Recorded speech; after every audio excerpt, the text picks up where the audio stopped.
Kuha tayo ng malunggay. Ang init.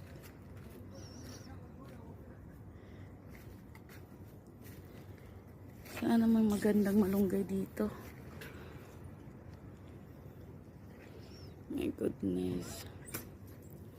Malunggay, libre yung malunggay dito. Ang fresh yung malunggay dito. Kasi pwede kang kumuha anytime. Kahit mainit, kahit tanghaling tapat. Naisipan namin magsabaw. Lauoy sa Bisaya. Bulanglang sa Tagalog. Tagalog ba yung bulanglang? Hindi pala. Ano ba tawag nun? Basta nakikita ko lang sa TikTok. Bulanglang. Sa Bisaya naman is lauoy. Sino kumakain ng lauoy?